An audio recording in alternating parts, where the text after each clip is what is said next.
You're listening to Inside of You with Michael Rosenbaum. Ryan's here with me. Hello. Hello. Hello. Hello. Oh, man. This year's almost over. This is, we have, I think, not many shows left of this year, but then it's the year that's supposed to be better. 2021. It's got to be better. It has to be. Yeah. Right? It'll take a little time, but not as much time. It's just good to know, when you're sitting here, it's like you're in limbo. You're just like these last 8 months or whatever. And you're like, oh, so when are we going to, you don't know? Nothing? You have no idea when this is going to end. No. And now with the vaccine, you're like, oh, okay. So this is the beginning of, yeah, it's starting to feel lighter. The beginning of the end. Yeah. That's good. Hey, thanks for listening out there. I say it all the time, but I really appreciate it. And listen, if you could do us a big favor, it does the pod a favor. Go drop a rating and a review for us over at Apple Podcasts. I'm sure many of you have, but if you haven't, it helps significantly. There's some kind of algorithm that they use. If you're listening there or have the app, stop what you're doing and go support the show on, YouTube.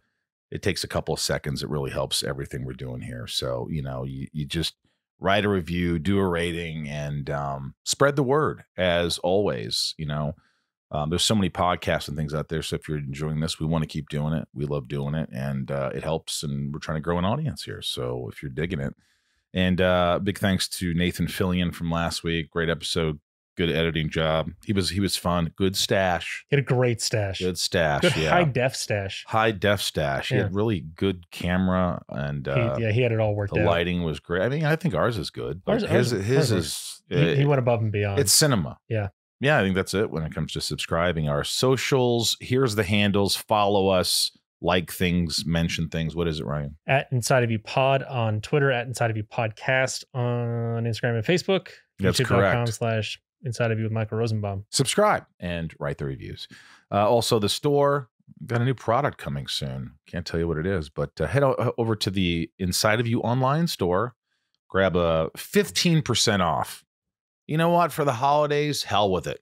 20% off everything. Man. Oh, man. Just use the discount code Inside of You 20. Get it while it lasts. I'm just going to put it for a few days, probably Tuesday and Wednesday. But got wine glasses, and we got mugs, autograph mugs. We got shirts and hats, just a bunch of stuff. And it's really groovy. And that's pretty much where we're at here. The album Rob and I are making, the band is called Sunspin. It's my new band. We're at the very end of recording. We've really been busting our ass. We've been playing stages. Thank you all the patrons out there and everybody who have supported the band. And we're really stoked. I really think we went above and beyond. We really worked hard, and these feel full produced. There's great melodies, harmonies, and I just really love the album. I'm really excited about it. I don't expect to be a rock star or anything. I just want to do it because I love it. But I'm like, man, this is like, I'm proud of this shit. It's good to be proud. It's good to not think I got to be great at this. But I think it's pretty great. And it's good to have made something this year, right? Yeah, man. It's like a tough year too. And you make an album and you do something and you feel productive. I think that's really important. And thanks to Westwood One for the support. And thanks again for all the love and support and extra support by my patrons. If you want to join Patreon, it's wonderful. It's Patreon, patreon.com/inside, or maybe Inside of You. And I always text you back right when you become a patron. And there's lots of great things on there. Take a look. There's a bunch of tiers and Zooms and whatever. There's just stuff. That's it. We got a great guest today. I've been trying to get her for a long time. And you think, Ryan, that the girl who played Lois Lane on Smallville would be an easy get. That would be an easy get. I got everybody else, but she, we're friends. But and it's funny because we talk about it on the pod. We didn't work together a lot. No, but I tried to get her on, and I think she was just, I know you get personal, but she was fantastic. She got into it. She opened up and let go. She's quick-witted. She's talented. She's funny. She's beautiful. She's Erica Durance. And she's a wife. She's a mom. She works really hard. She's hard on herself. I thought I was the only one. Let's do it. Let's get inside Erica Durance. It's my point of view. You're listening to Inside of You with Michael Rosenbaum.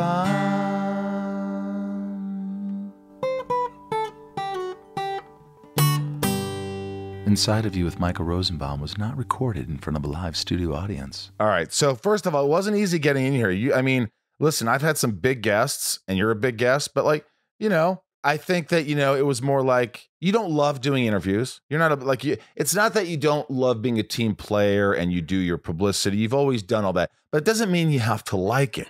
I don't love it. That's my way of being really nice about it.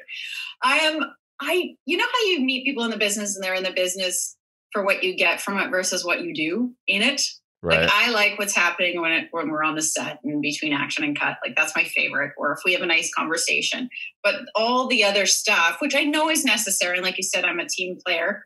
I try, but I don't live for it. Some people really love it and they're really talented and they love to get in and do all that stuff, and good for them. Do you think that it's, what's the difference between like when you're acting, right? When you're in a role, whether it's Smallville or the Arrowverse or Saving Hope or all the shit, right? All the stuff you do. I mean, not shit, but the shit, the stuff. Well, we've all done shit. Not the show is maybe my interpretation, but yeah, okay, I get it. Well, what I'm saying is when you're preparing for a role and it's action, I mean, you and I deal with some anxiety and stuff like that. We could talk about that, but like, do you get anxiety before an interview? Like before this, where you going, oh my gosh, is he going to get personal? What is he going to do? I definitely contemplate it. Here's the thing. I have many different personalities depending on what time of day you get me or whatever, right? So if I've geared myself up to finally do something, usually then I put on that personality, if that makes sense, the one that's a little more extroverted, a little more comfortable doing these things. And this is different because we're friends and I'm talking to you and like, I'm not looking, I know that there's some people who are looking for some hook or whatever.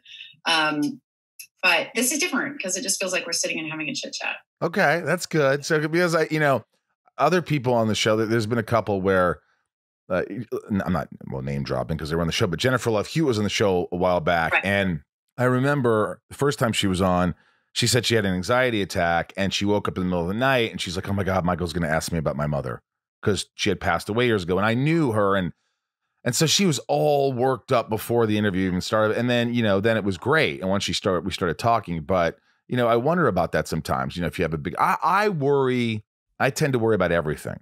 I tend to worry. It's like I wake up and I look at the clock and it's 7:50 and I'm like, oh my God, the contractor is going to be here in 30 minutes. Who gives a shit? Why am I worried about that? Why am I anxiety ridden? Because because it's in anticipation of, I have to get up. I got to knock. When I start knocking the dogs, I got to take the dogs out. Irv's old. My dog, I got to take him to poop. All these things start happening. Like, why are you? I think for myself, one of the reasons I do that is the less that I have that's taking me out of myself, if that makes sense. If I'm like busy working all the time, I don't have time really to think about that. But if I'm home, then everything has the importance of it is just overblown. And if it doesn't get done, I feel like there's this sense of failure. So I can get really upset if I made a list of stuff that I'm supposed to do at the house and I don't do it. Right. And it's inconsequential and it doesn't matter particularly, but I'm like clinging to whether I did all the laundry that I wanted to do that day or I folded it or what. Like it gets pretty manic. So I'm trying to find tools to manage that. But I'm a worrier as well. Like I project way into the future. Uh-huh. So whether it's with my kids or with career or whatever, one tiny little moment, like I had a moment with my 5-year-old who said he was too sick to go to school. And I knew he wasn't too sick to go to school, but he ended up not going to school. And I just had this full on tirade where I was like, I got in the car, I was crying and driving around like a freak because I was like, he can't be weak. I can't set this kid up to think that he can escape when he wants to and lie about it. And he's going to be 15 and he's going to be jacking around. Like it was completely irrational. But yet I kind of had to go with a wave of it, if it makes sense. Yeah, you were sort of projecting 25 years from now when he's an adult, as they say in Canada, not an adult. Put the right seed in his mind. Right, you're failing right at that moment because it's going to show. Yeah, that's God. blessed. Thank God I don't have kids because I would really be effed. So that's just an example. And I'm much more prone to that anxiety when it comes to them versus things for myself. Yeah. And so I noticed after having them, then my anxiety like just kind of skyrocketed. But you say like, when you're working, you don't have time to think about that stuff. But isn't it when you're working too much, then see, there's this balance, right? So when you're not working, you're working intermittently, then everything seems bigger. It's like, oh, then I have to do this. And it seems like your anxiety's more. But when you're in the thick of it all, when you're working, interview, I could deal with that because my anxiety is already up there. I'm already into this whole. Yes. Right? And I kind of like it. I don't know if you find that as well. I guess we're all contradictions, walking contradictions. But I find that it's almost as if when I'm working, my brain relaxes. Does that make sense? That there's so many things to kind of, it's revving at this certain pace. And that's the way it wants to work because I'm super, super intense. Wow. And so when I'm working, I can exercise it in a way, whether it's with the dialogue or like you said, problem solving, or with Saving Hope, it was fun because I had more of a leadership role. So then I could problem solve in all sorts of areas. And then I can deflect all of that away from myself. And I'm not sitting there just sitting around thinking. But it seems overwhelming to me. Like if you're constantly busy and you're constantly working and doing a series, and now you have 3 kids and you have your husband and you have all these things to, like, I can't, if you're talking to me while I'm watching something, if I'm at the computer typing and you go, hey, Rosenbaum, what do you want to get for dinner? It's like, I go, I can't hear anything you're saying right now. I can't hear you. Stop. Wait till this is over. I can't. I just get so distracted is what I'm saying. I get distracted and I can't imagine having children, a family, I have a dog sick and this and that. And so there's an element of that. But so how do you do that? How do you, I don't know. It seems like busier would be worse. No? I'm weird that way. I don't know if it's because I don't really want to settle. If I settle, maybe I think too much and then the mood goes from anxious to depressed. Is that what happens? Just keep dancing. Just keep swimming. Well, you've been with David for how many? I mean, let me guess. I'm saying probably, I don't know, 15 years. We've been married for 15 and together for almost 19. Yeah. Really? And I didn't look that up. I honestly thought about Smallville and like when you thought about, yeah. Wow, 15 years. Now he's probably seen, as you have him, his personality changes and things that just the imbalances, the balances, what you're really strong at, what you're weak at. Oh, she's sensitive. She's going to freak out over this. Oh, he's going to be a dick now. This is kind of like marriage shit, right? Well, and that's kind of what's cool about being in a relationship a long time. What ends up happening is, depends on who you are, but sometimes you're married to somebody that is, I think you teach each other things. You either teach each other things or you self-destruct. I have this theory that now we're going into theories. So good. Ready? Theory. I didn't want to do this. Theory it up, will you? So I have this theory that we are coming back to Earth as, our own little spirits, and we're supposed to be learning as we go. And we will constantly attract ourselves to certain people to learn lessons from each other. It's like a magnet. And so over the course of our relationship, we've gone from, like, I have a tendency to never want to have any conflict. My husband wants conflict constantly. Like, if he can find it, he'll find it. And I will avoid it. So over the course of our relationship, what's interesting is I have gotten more comfortable with conflict. And he's learning to let go of some things that he would normally get freaked out about. So we actually kind of helped each other in a way. Like, not that we're sitting there trying to judge each other, but it was like the polar opposites of our personality actually helped. Wow. That makes sense. All right. Well, we're going to get. Yeah. Over 20 years, a lot of growing. And especially with me, I've gone, I was in my early 20s and now I'm in my 40s, right? So that's a big change. Had kids. I've been a lot of different personalities for David. Have you? Hey, you know what? I got to say, that's better than being boring. Oh, the same girl for 57 years. And she's saying, she today? And it was like, Erica, I'll tell you what, I got a different girl every week. This is fantastic. We have this joke that there's a side of me that I use for work. And I said this on a Silly Magazine interview. But it's my Gemini twin and I call her Jillian, and she's the one that's more comfortable with things like this. She's much more outgoing, but she's got a bit of bite and a bit of edge. Right. So sometimes that's fun and sometimes it's not fun. Well, all right. Well, I Depending on want what you're looking for. All right, look. Well, I want to get into a little bit of that, but first, I want to rewind. I know you've talked about it probably, but like I didn't. First of all, I didn't know you were like a trained singer. I don't think I've ever heard you sing. Well, that's really a nice way of putting it. I did but I stopped training like when I was 20, right? But that was my original goal. I wanted to be on Broadway. And I just went the wrong direction. I went west instead of east. I should have gone to Toronto. But why can't you do a musical now? Wouldn't that be a fun challenge to add to your multiple layers of Erica? So this is another thing I do. I'll jump into projects regardless if something is new and kind of fun. So right now I'm doing the Christmas Chalet. Yeah. So I did Chalet last year, and then I did one called Christmas Stars, and I got to sing in it. And it was super fun. And one of the only reasons I took it is because I got to sing. Wait a minute. I did see you sing. I did see you sing in something. It wasn't that. Did you sing in something else years ago? Smallville. That's what I remember. Like 3 bars. Like it was just like 3 songs. I had to audition. Did you know that? I had to audition for Jeannot. You had to audition for Jeannot, the director who directed also Jaws 2 and Somewhere in Time. He directed a lot of Smallvilles. You auditioned for what? Just to prove that I could sing. I had to sit with Jeannot and James Marshall. Oh my God. That's the worst. These guys are, guys, if you're listening, James Marshall was a producer and director on Smallville. And, I love the guy, but we got into it. Did you ever see us get into it? I saw one time where, and of course my reaction to these things is always to giggle, and it's not because it's a good situation, but that's how I react to stuff. I'm also so impressed when you do get into things because I'm not like that. So I find it actually quite fun. But I remember there was one time where I was working with you, which I very rarely do. And we were outside on the ice, and it was fucking cold, and there was rain towers.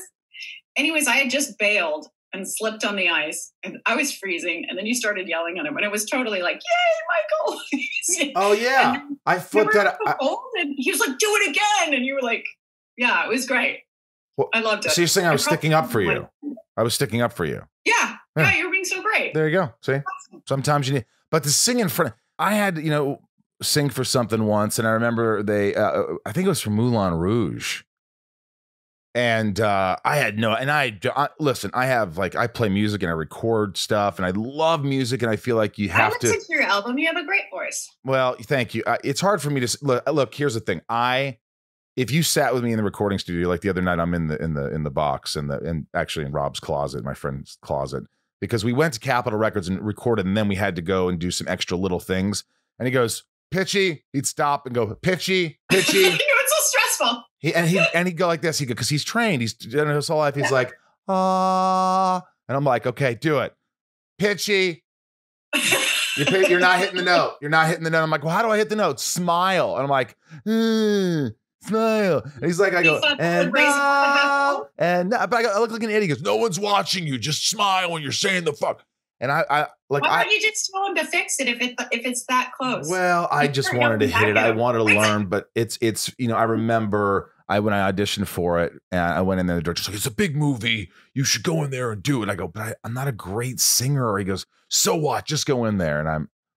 And I sang, and I was just so nervous that it could not have been good. And they're like, "Okay, great."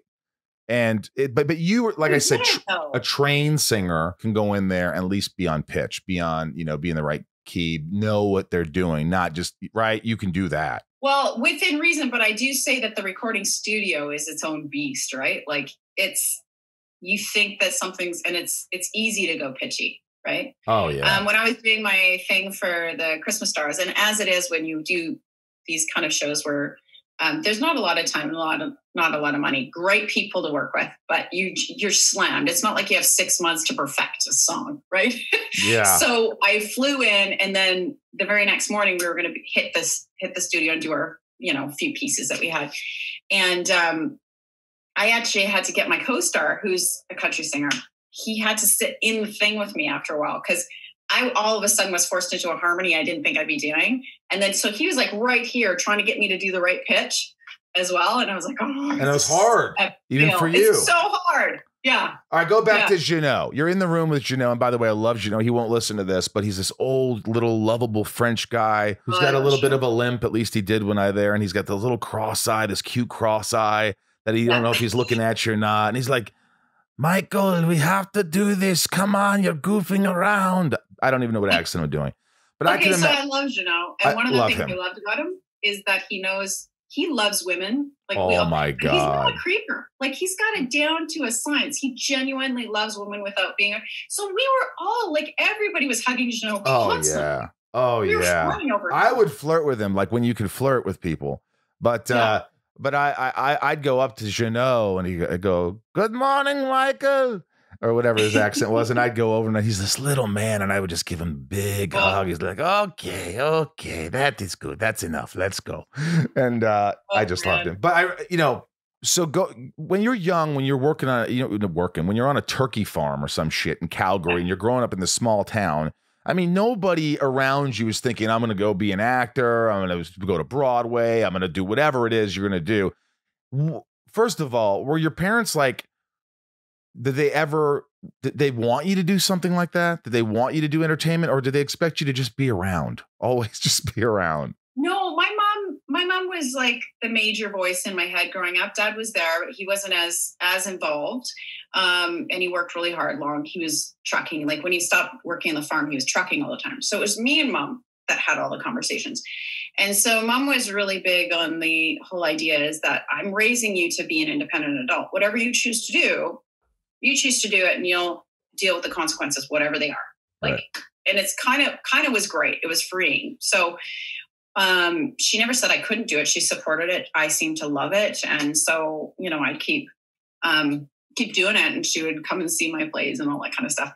But I was, it's like I didn't fit in my family.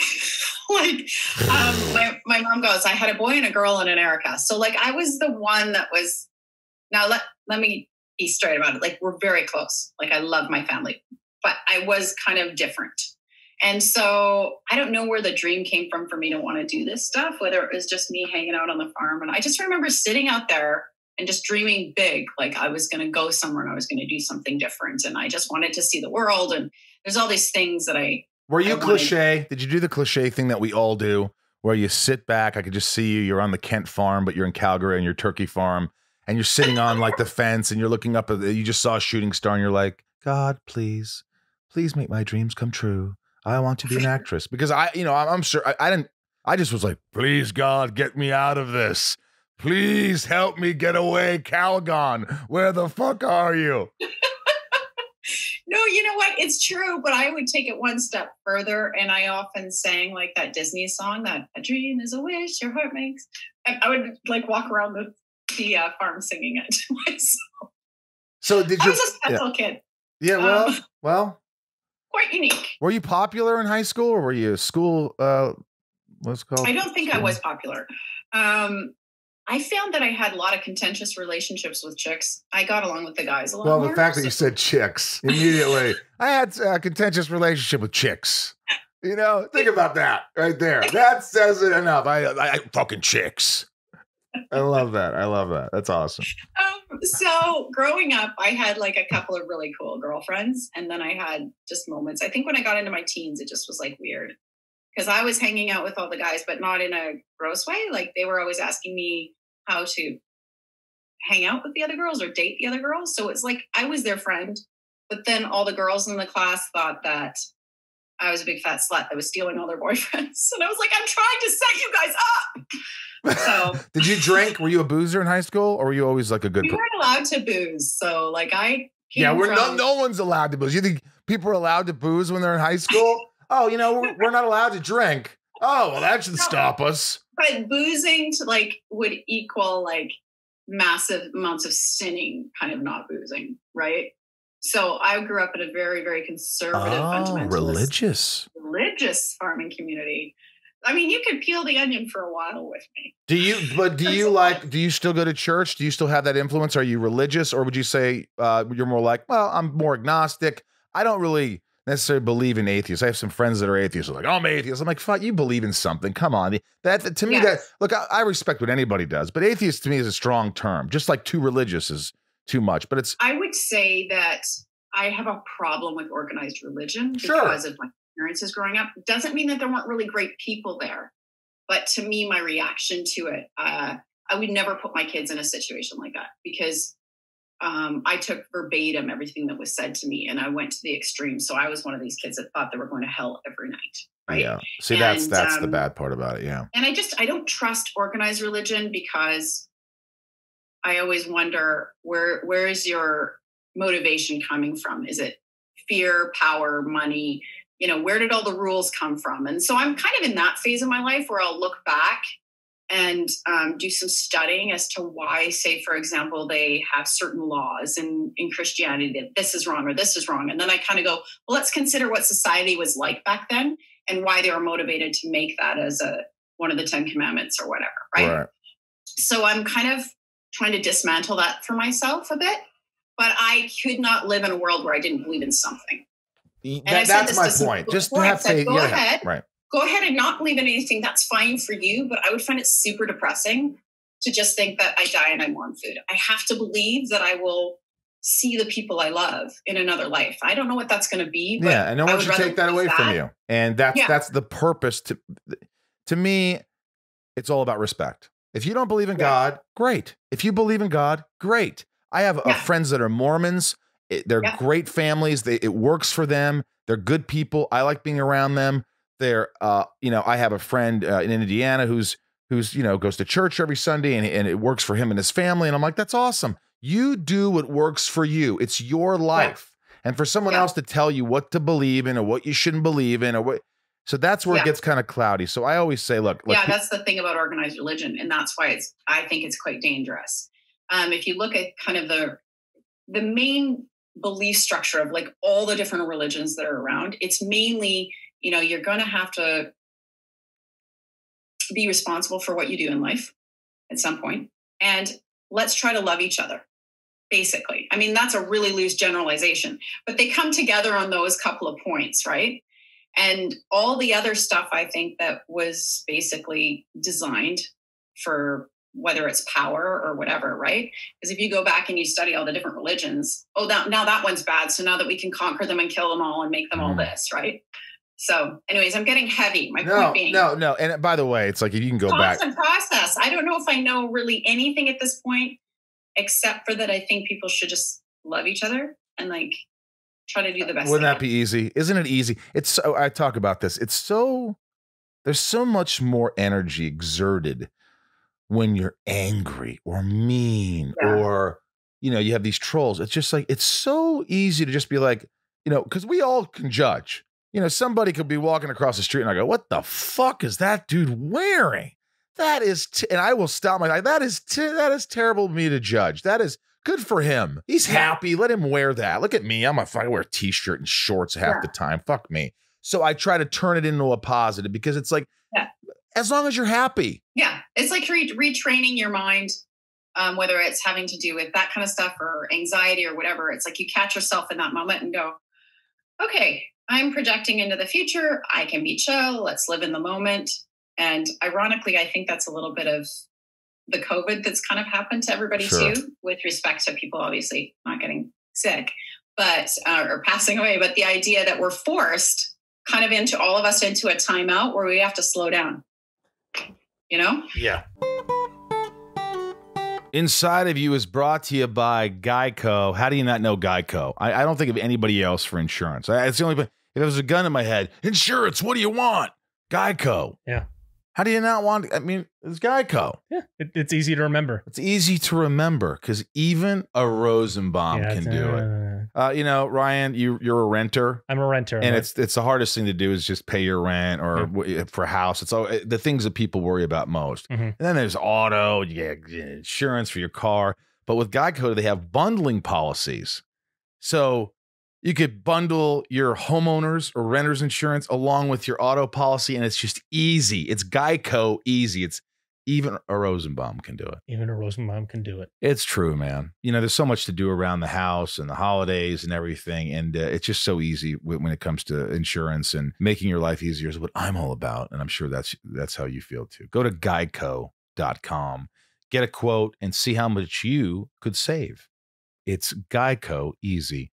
Visit geico.com today. That's geico.com. Inside of You is brought to you by the awesome Magic Spoon. Listen, if you love cereal as a kid and you're getting older and you can't eat it because I got all these sugars and all these things. You have got to listen to me and check out Magic Spoon. Magic Spoon, I mean, even the covers, it feels like you're a kid again. I miss my youth. I miss being able to just eat cereal and not worry about all this stuff. But then you realize what all the crap's in. And as adults, you know, the docs watch your sugar, watch your this, doing this, you're getting. And I just love the fact that there's zero sugar in these things, but it still tastes great. You tried it. It's great. It tastes like childhood. It tastes like It tastes like childhood. 11 grams of protein, only 3 net grams of carbs in each servings. 4 flavors: cocoa, fruity, frosted, and blueberry. Delicious. I like that there's just 4 flavors. They may come up with more, but I like 4 flavors because when I go to I want either vanilla or chocolate. I don't like too many choices. This is all you need right here. Cocoa, fruity, frosted, blueberry. It tastes amazing. Honestly, too good to be true. You have to try it. All my friends freaking flipped out on this stuff. It's keto friendly. It's gluten free for those people that are going, it's unhealthy. I still can't. No, you can. Keto friendly, gluten free, grain free, soy free, low carb, GMO free. I don't know how it tastes good, but it does. Go to magicspoon.com/IOU to grab a variety pack and try it today. And be sure to use our promo code IOU at checkout to get free shipping. And Magic Spoon is so confident in their product, it's backed with a 100% happiness guarantee. So if you don't like it for any reason, they'll refund your money, no questions asked. Come on. That's magicspoon.com/IOU and use the code IOU for shipping. We thank Magic Spoon for sponsoring the podcast.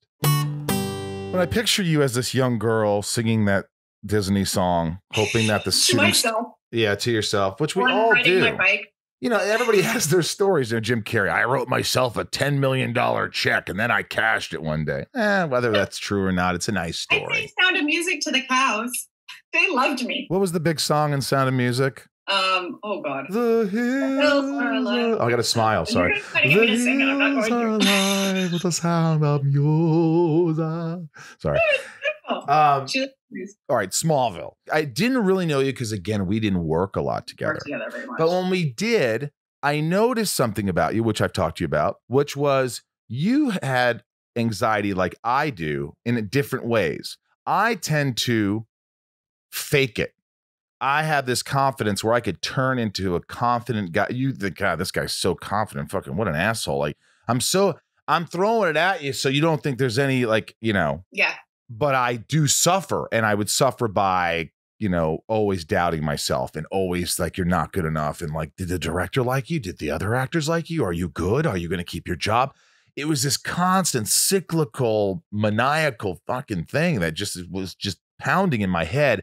And so for me, I would do my thing. Now, I noticed you were the sweet version, but you weren't like someone that was just like, hey, chicks, I'm about to do my scene, you know? What's up, chicks? You were sort of like, what's the word? Tentative? No, what's the word? Is that the right word? Sort of like, what's the word? I was nervous. I would go really introverted. So uncertain?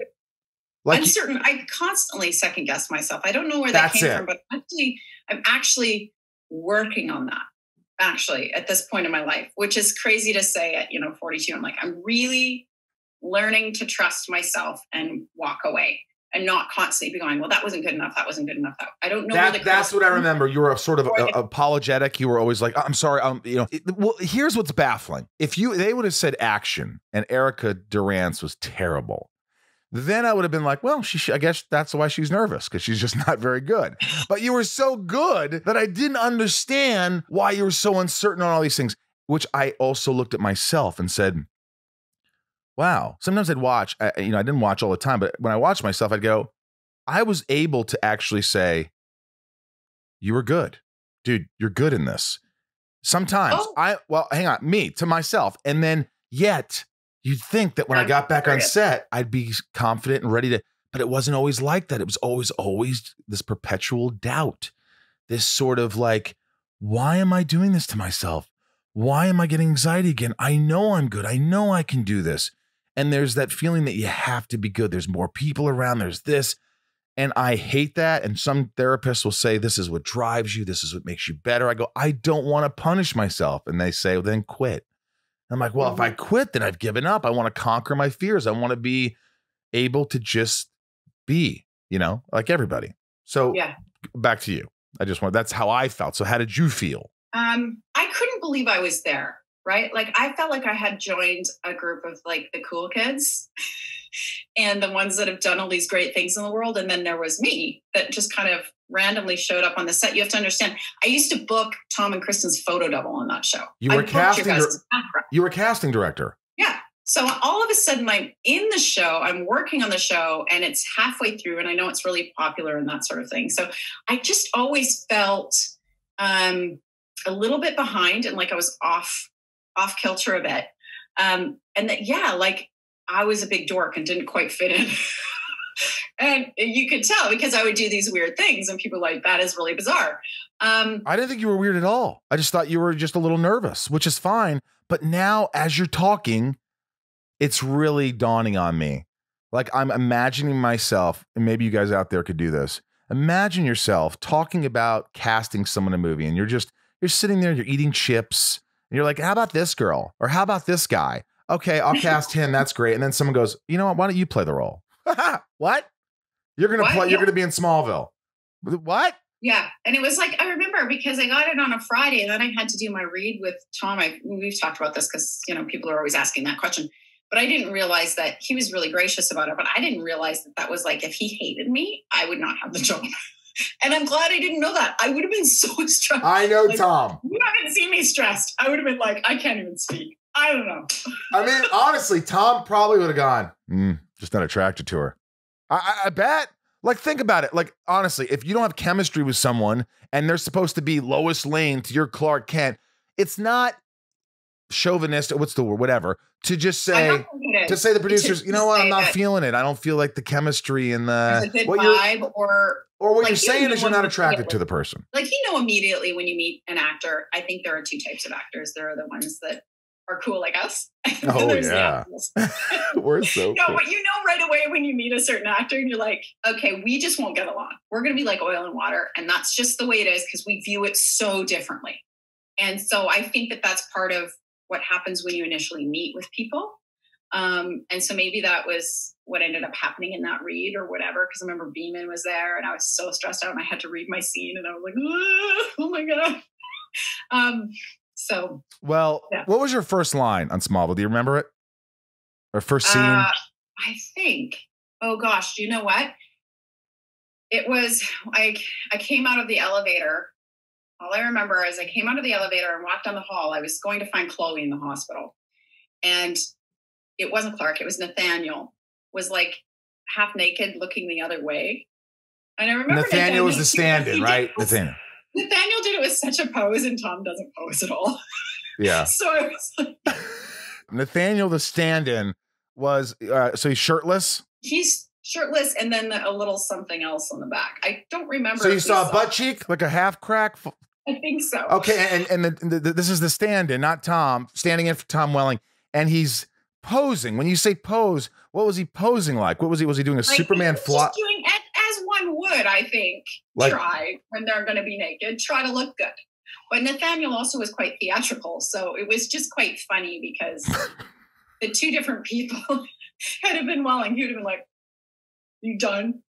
I hate this," But Nathaniel was enjoying it, and I remember I just walked in, and I don't remember that day at all. Like, I was so scared. But I know Lois said something quippy. And then the next scene we did, I remember specifically, because it was some other time that I saw Clark naked. Isn't that great? That's how they introduced my character onto the show. Good for you. And I go, I'm Lois Lane.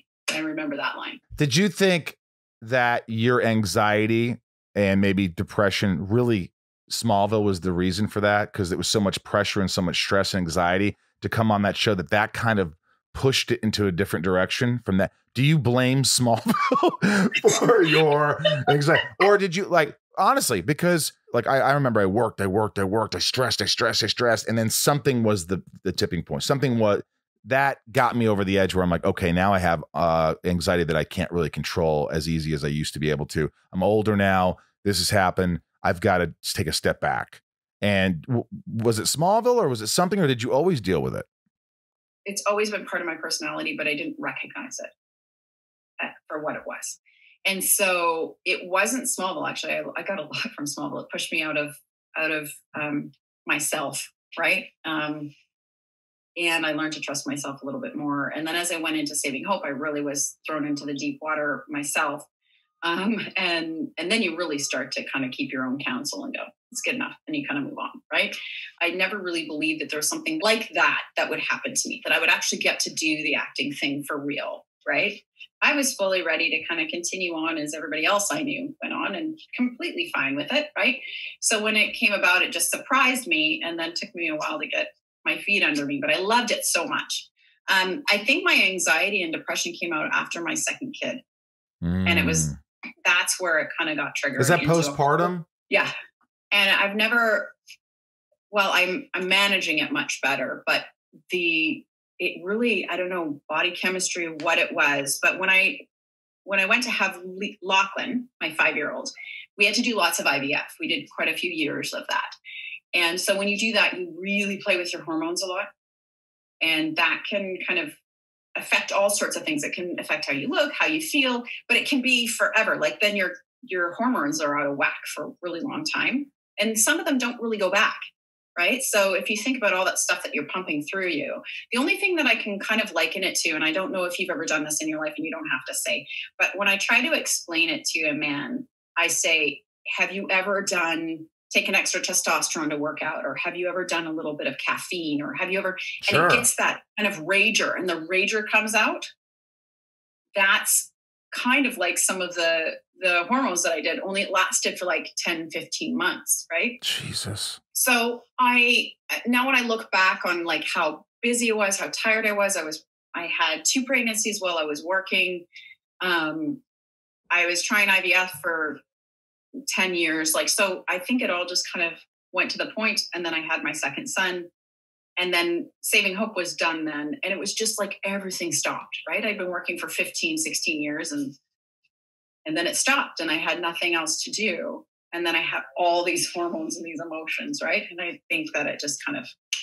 You know what? I love that you're so honest about that, because that's so important for people to hear, not only for women to hear it, but for men to hear it, because, you know, I've said this before, and, you know, it's way fucking harder to be a woman. It's so obvious. The shit that you guys go through, and then you're having periods, and then giving birth, and then all the hormones and the shit. It's just not even on the same fucking level ever. And you start to get, as women, we say, then you start to get okay after having your kids, and you think everything's going to go fine.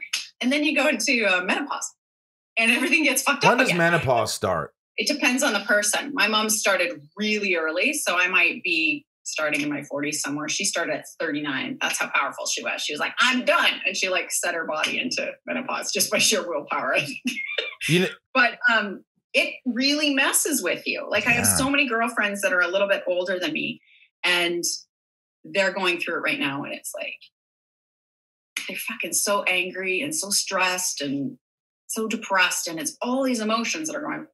By the way, postpartum, I just never really understood it. I never, because I'm a guy. And then my friend Nate, years ago, he had a baby, and his mom, Terry, calls me one day, and, you know, Southern woman, love her, call her ma. She's like, hey, Mike, Amy's gone.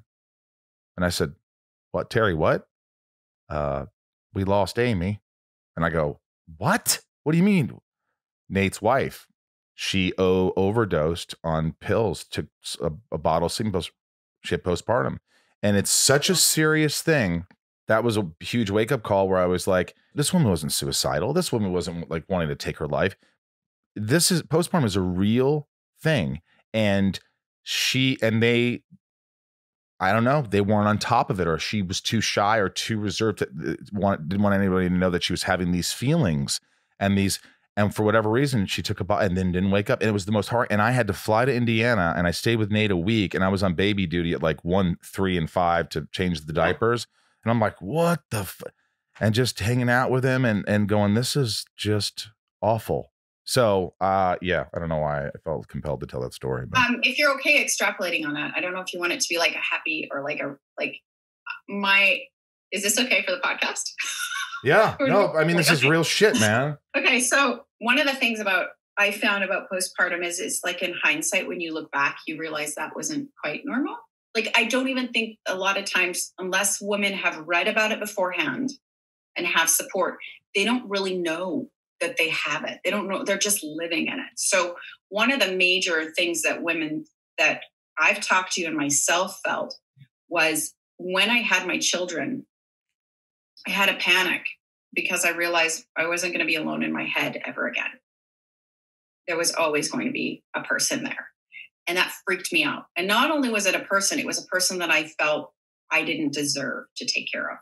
And there's a lot of women that experience that. They think if it would be actually, they really think this, because I remember thinking this clearly. And I remember thinking it was loving. It would be easier if I wasn't around than for me to be around and fuck them up. Because I was so terrified that I was going to mess them up and they were so perfect that I thought, but it's better that somebody else that's more calm and that could do this right would be around than me. And I just wanted to disappear.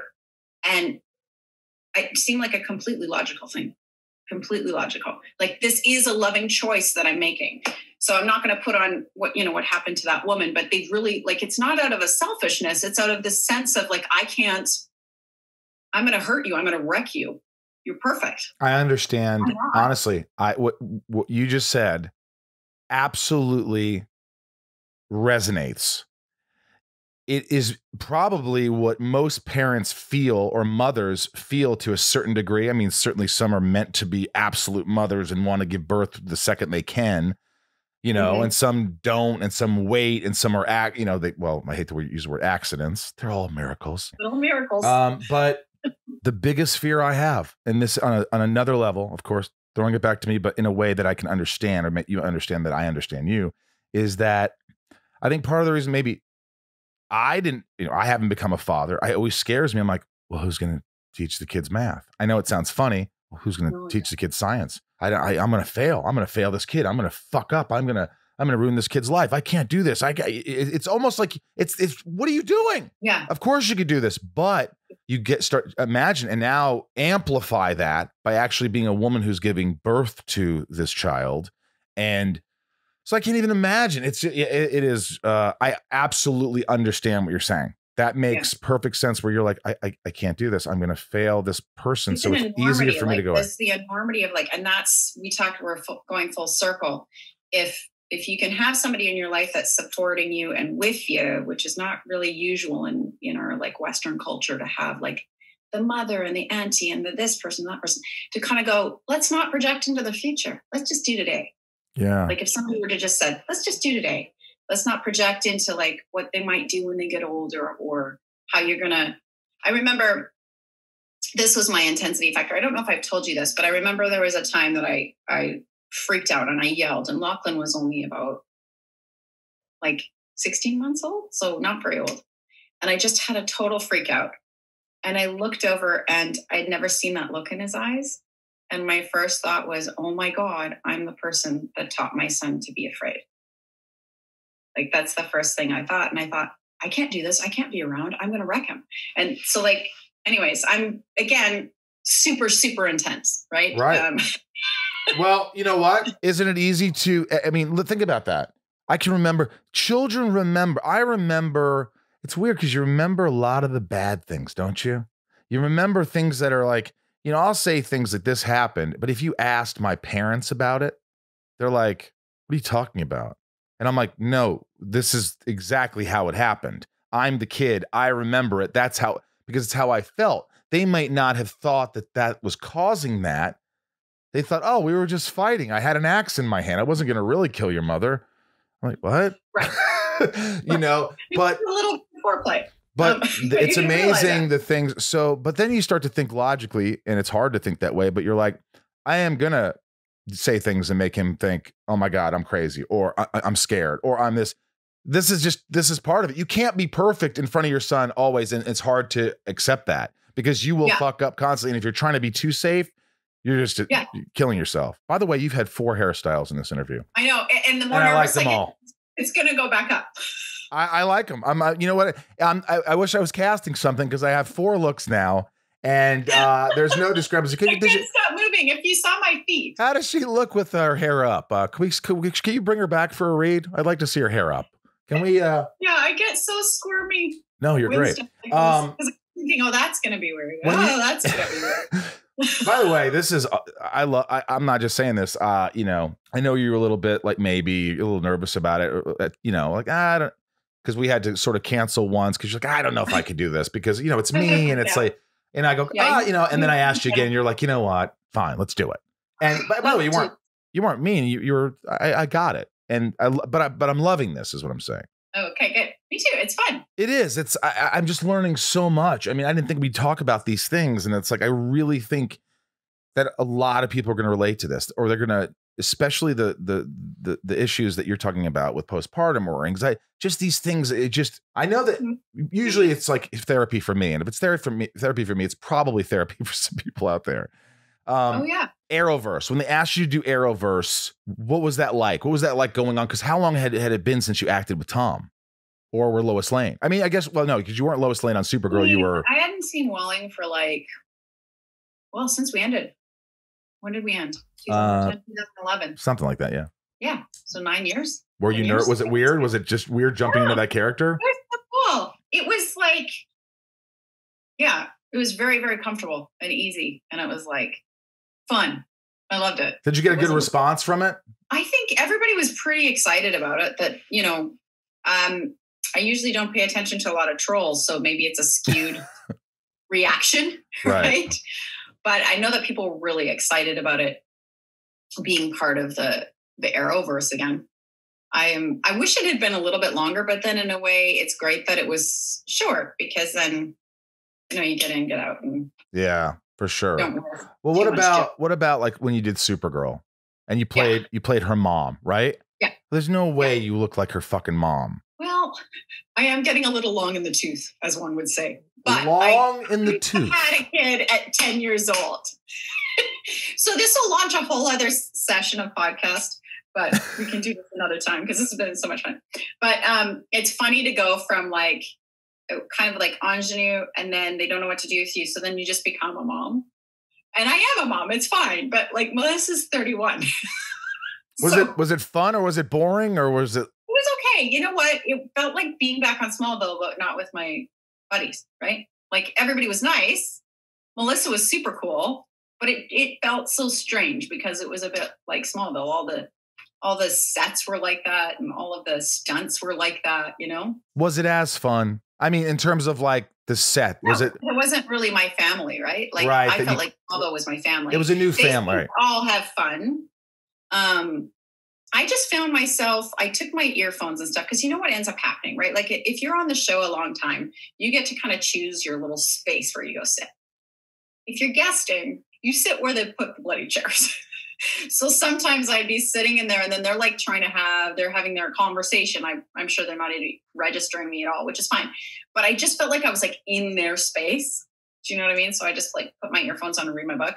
Okay. I like full on retreated back into Erica. But you enjoyed it. It was just like, so what I'm gathering is this, because this makes perfect sense. So as an actor, when you come on a set and you're a guest star or you're just recurring or whatever, it is the hardest job in the world. Yes. You are like, imagine Smallville. We're established. I know sort of what I'm doing, kind of. It's a machine. And then all of a sudden, Erica Durance as Lois Lane jumps into the machine. She's on set for the first time. And as a guest star at this point, we don't know. She walks out of the elevator and sees a naked stand-in. This is her first day on fucking set. And it's like, how do you feel comfortable? So when Erica's talking about Supergirl, it's not that she didn't like it or whatever, but she's also doesn't belong in their family. Not doesn't belong, but she's just kind of there and like, she's not part of this really. And so that is very difficult. Yeah. Was your anxiety through the roof? No, not at all. I don't know why. I was just like, whatevs. Maybe I was still like, I was only, maybe I'm getting old. I like that you're like less anxiety. I love when I'm taking things in stride and I'm like, maybe you thought Lois Lane, big, I got to be great. I'm nervous, anxiety. Mom, let's just do it. Whatever. It's not my show. It's just like, I have like 0 horses in this game. I just came in, did my couple of lines, and then I left. Okay, this is Shit Talking with Erica Durance, folks. Your questions. This is rapid fire. Okay. Oh, I'll try not to think too hard about my answer then. These are for my patrons. Thank you for supporting the podcast. And Erica will love hearing these questions. Carly T, loved you as Lois Lane when you took on the role. Were there any conscious decisions you made to make your Lois different from the ones that came before you? No, honestly, I didn't compare myself to the other people. I was sliding down that water slide going, okay, this is my material. This is my material. And you just read it, memorized it, delivered it, and that's me. That's it. Oh. And I used to say, you just throw a bunch of shit at the wall and see what sticks. It was dynamic. Yeah, you were dynamic. Lisa H, on a recent online convention panel, you had mentioned that before you landed the part of Lois in Smallville, you actually worked for a talent agency. How was the transition? This is a good question because we talked about it. How was the transition from an administrative position to being the talent? And how fast did that happen? It was weird. It was bizarre. Like I said, sometimes it would make me more nervous because I was on the set and I knew all the background and I was like, I got to perform. So if there's more background people there, I was much more uncomfortable than if it was just like a scene with another actor. Because you were thinking, oh my God, she cast us and she's doing this. It felt like everybody was watching, even though you and I both know they couldn't give a shit. But they're just like, hurry up, I want lunch. Please hurry. This guy can't deliver his fucking line. Lex Luthor's supposed to be brilliant. The guy can't even get his lines out. Jennifer Ann, what is your favorite episode of Smallville with Tom Welling as Clark Kent? My favorite season. I don't have favorite episodes because they're all the same, but I like season 8 a lot. But that's also because in the other seasons leading up to it, I was always the joke at the end of the scene. So I would show up at the end of a scene that I thought was about something interesting, and then I'd say something, and then the scene would be over. So, Nico P, who's your favorite sports team to root for? Let me guess, the Calgary Flames. And I like the Seahawks. Seattle Seahawks. That's close to Calgary. That's only an hour from Calgary, right? Or no, a couple hours. All right. Dana S, with how the world has changed so much, how are you dealing with schooling with the kids? Wine, liquor, or beer? Edibles. Oh, pot edibles. Something mellow that just kind of, do you feel like alcohol makes me really mean, mommy? That's enough. When my husband would walk in and I had my vodka bottle out of the freezer and I was just drinking and he was like, oh, shit. Did you both laugh or was it like a moment? Oh, yeah. He's like, wow. Yeah. It's just a sip. I've been caught doing that. Honestly, I feel like an alcoholic, but I'm like, I don't drink really. So but once I got caught drinking out of the bottle and they're like, are you serious, dude? I go, okay, I know what this looks like. This is the first time I've ever done. I just sound guilty. There's nothing to say, but it really was. I don't do that. So anyway. Well, see, that's what makes me a little bit more like, I kind of am like a dude. Like, it's just easier to drink it out of a bottle than get a glass. So. I do that all the time. My friends are like, can I drink the lemonade? Nope. How about the Diet Coke? Nope. Because I drank out of it. I do that all the time. And I don't waterfall it either. Like, it's a full on. Yep. Anyway. Shelby, is there a character you'd love to play in a movie or TV show? Is there something you'd love to do? Something with music. I love that. Vinithia, new Patreon. What is your favorite thing about life? That's a great ender. What's your favorite thing about life? Recently, I would say that it's going to change. And I love that.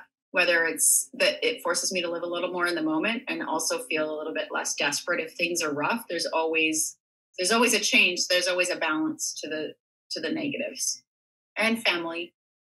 You know what I like about life? Being alive. That's a good thing. I mean, you know what? It's like that's. I know it sounds stupid, but honestly, no, the really fact that alive, you're actually like, able to talk and walk change. and hair change.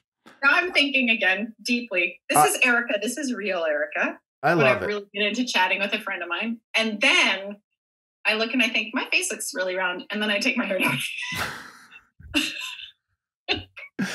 By the way, this has been really fun. And if we ever do another podcast, because we're running out of time for your session, we can talk about something that was really tough in my life that I had to do.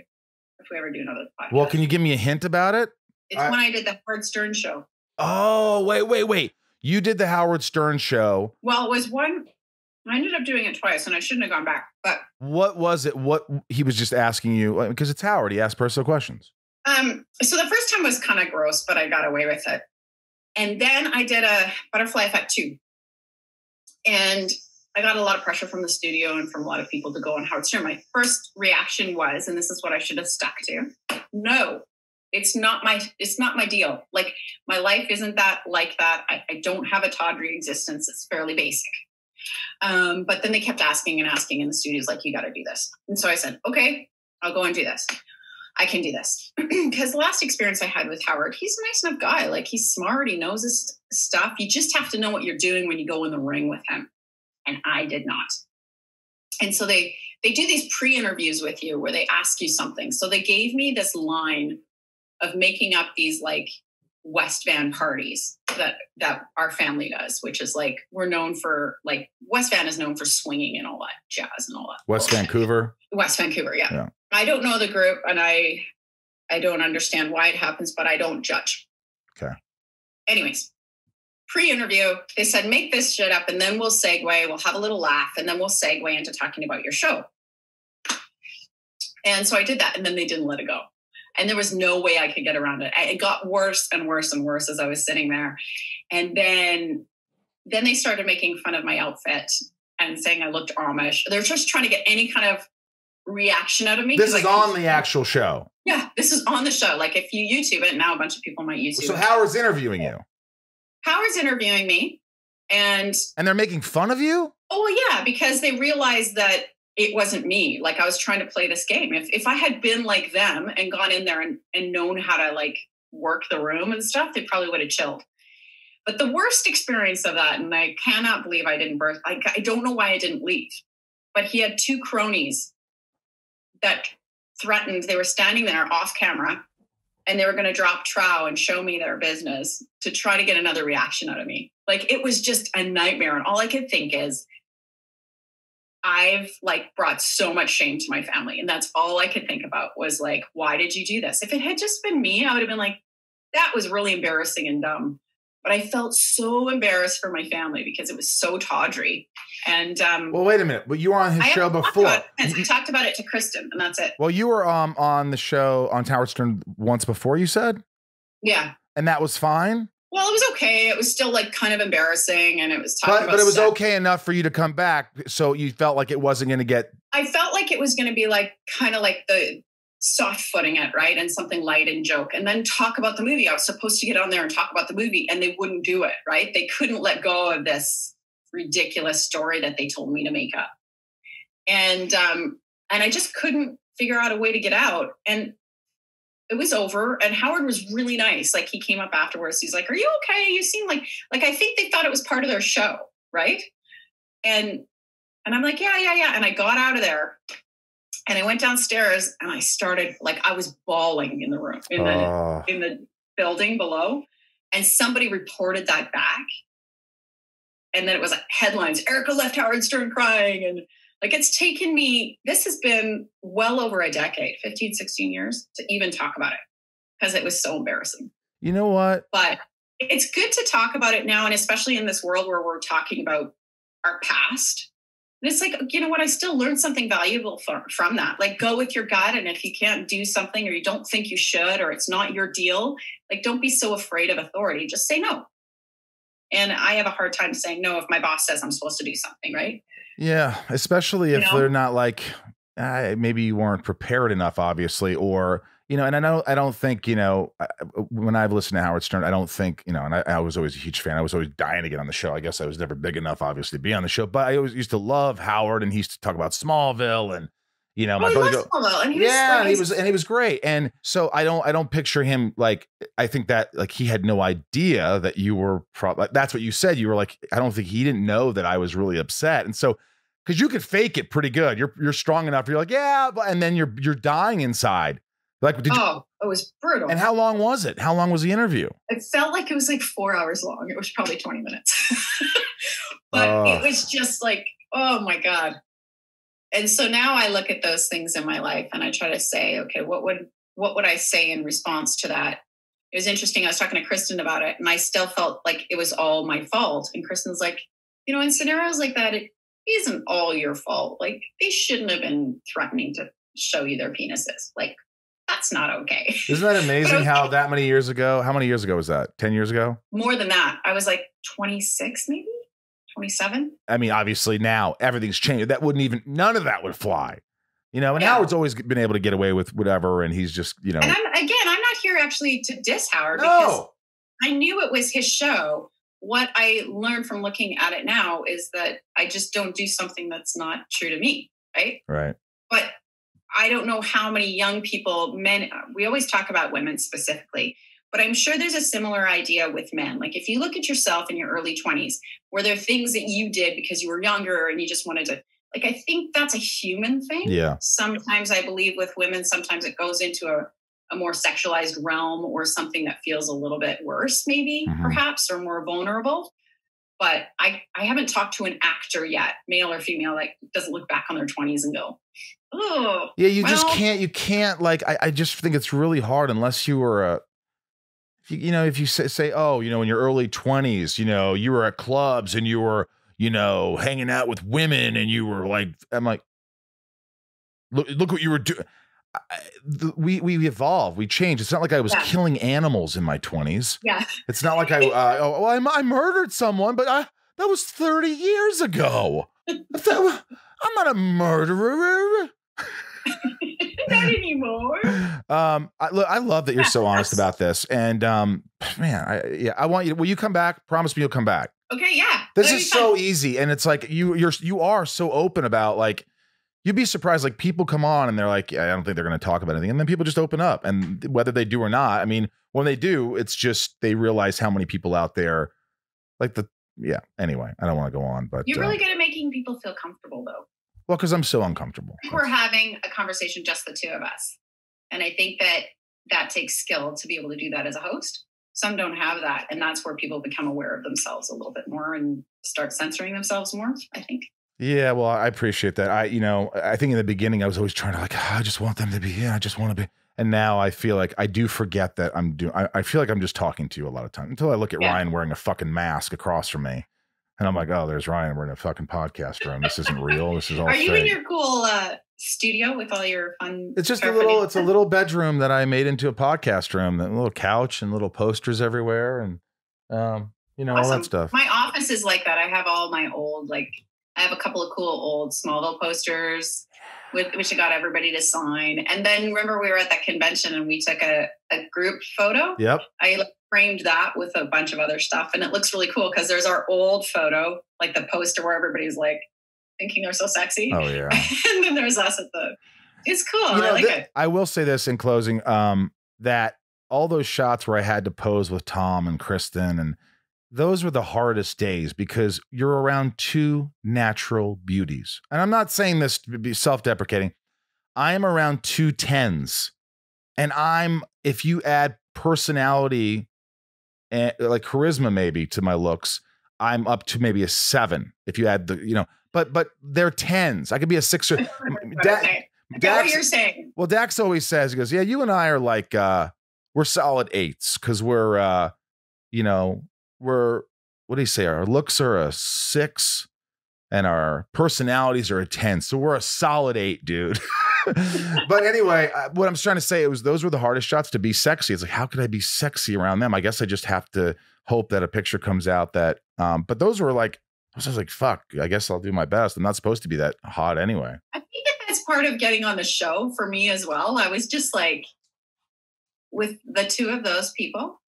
Come on, no, no, but there's a difference. There's a huge difference. I would beg to differ, I think that there's Kristen and Tom, and they look like they came out of a drawing. All right, you know what? This is, by the way, we're saving this because this is the next time we talk. We're going to start with this. Okay, I should stop talking then. No, we're going to start with this. I want to start with this conversation because people are going to, I want to hear more about that because I want to talk about how hard it is working with beautiful people. All right, listen, I love you, and we're doing this again, and this will all be edited. Bye, thank you. Oh, I love you. I loved it. I love the stuff about Howard Stern. Yeah. I love the stuff. I love her opening up. She's she's a really good person. You could tell she's got a big heart, and These Canadians, man. these Canadians, they're all like, I'm so jealous of these Canadians. You got a lot of good Canadians. These in your life. Canucks. These Canucks. You know what a Canuck is? I do. Canadian. Vancouver Canuck. That's right. The Vancouver Canucks are Canadians. Uh-huh. I mean, Canuck is another word for it. So thank you, Erica, for coming on the podcast. Hopefully you enjoyed that. We got some great guests. A great guest coming up, too, before the end of the year. And the new year, we've got some really great guests as well. So we'll be announcing those. But I hope you guys are going to join us next year and all the fun things we have lined up. And remember, Stage It's. We are doing Stage It's the last Saturday of every month. Live music, songs with me and my buddy Rob, our band Sunspin. And follow me on Stage It. Go to stageit.com and type in Michael Rosenbaum. Follow me, and I'll let you know when we're having a show. And also on the socials, you'll know. But again, please write a review. Please rate the show. Go to Apple Podcasts or whatever and subscribe. All right, here's the patron shout out again. Thank you to all the patrons. If you want to join, it's a great thing. And I can't thank you guys enough. There's certain tiers. You get merch boxes every 3 months with I write special notes, and some tiers get to ask shit-talking questions to the guests, and then there's Inside of Me where you ask me questions, and I do these funny things where I dress up as other characters, and a lot of other great stuff. And also, when I eventually get this camp thing going, Camp Rosie, I'm asking my patrons first. They get first dibs on camp. I'm going to do like a big fun camp. I've talked about it, and so there you have it. Here we go. Nancy D. Does that ring a bell? Uh-huh. Okay. Leah S, Trisha F, Sarah V, Little Lisa, Yukiko, Jill E, Brian H, Lauren G, Nico P, and Zachary, Robin S, Jerry W, Emily K, Robert I, Jason W, Stephen J, Kristen K, not to be confused with Kristen Crook. Correct. Amelia O, Allison L, Jess J, Lucas M, Raj C, Joshua D. We got Emily S, CJP. We got Samantha M, Jennifer N, Jackie P, Stacy L, Carly H, Jennifer S, Janelle B, Carrie B, Tabitha 272, not to be confused with. Tabitha 273. Ashley, Ryan, Kimberly E, Crystal H, Mike E, Marissa N, Jack S, that's Slater. Oh. Ramira, Beth B. Oh, Sassy Beth B. Sassy Beth B. Santiago M, Sarah F, Chad W, Leanne P, Roshan R, Ray A, Maya P, Maddie S, Tiffany I, Kendrick F, Ashley E, Margie M, Shannon D, Matt W, Belinda N. I want to say Belinda Narlisle so you can remember her name. Belinda Carlisle, Belinda Narlisle. Will that help you? Belinda Kevin V, James R, Chris H, Anusha W, Osborne H, Osborne, Gabby M, Dave H, Samantha S, Spider-Man, Chase, correct, Sheila G. Yep. Ray H, Alyssa C, Tabitha T, Misha H, Deb A, Tom and Natalie 622, not to be confused with. Natalie 623. Allie B, not to be confused with. Allie G. Correct. Suzanne B, Henry S, Katie F, Daniela V, Liliana A, Joseph C, Michelle K, Maddie Wags, Marcus W, Marcus. Some new people. Fun. I appreciate you. Thank you so much for supporting the podcast. I hope you're enjoying Patreon. And all my patrons, just when we got newcomers, make them feel welcome. Make them feel, can't wait to have that party too. I'm going to have a patron party someday. And we just got to wait. Obviously, now's not the right time. You don't say. No, it's not the right time. By the way, happy holidays to everybody. Happy Hanukkah if you're a Jew, if you're not, happy, whatever. I have a Christmas tree. It's not as big this year because I'm alone for the most part. I got my dogs. Got some joy in the house. Yeah, there's some joy. Yeah. Yeah, that's nice. Got your menorah out too. Did you see the menorah? I did, yeah. I haven't lit a menorah. Litten? I haven't lit a menorah for about, say 12 years. Oh, man. Yeah, no, I lit one and I said the prayer. I had to look it up and I was like, all right, I'm going to try and do a nice thing. And I'm not religious, but, it's like, hey, just saying a prayer and, saying thanks, Lord. Yeah. Thanks if you believe in God, if you don't. But, I love all of you. And I hope you had fun today. And I hope you enjoyed Erica because I sure did. And make sure you follow us and all that stuff. And thank you all to my patrons again and all the listeners out there. And come back, will you? Thanks to my buddy Ryan here. Yep. Thanks to Bryce. Thanks to Westwood One. Thanks to that's it. Thanks to all of you. Thank you for allowing me to be inside each and every one of you. From Ryan and myself here in the podcast room in my house, we love you. Play some Christmas music, Ryan. Is there any free Christmas music? Is there? What? One of them's got to be public domain. I'll find it. Oh, this one. Yeah, this one. This is a good one. All right, cool. Or just like, oh, holy night.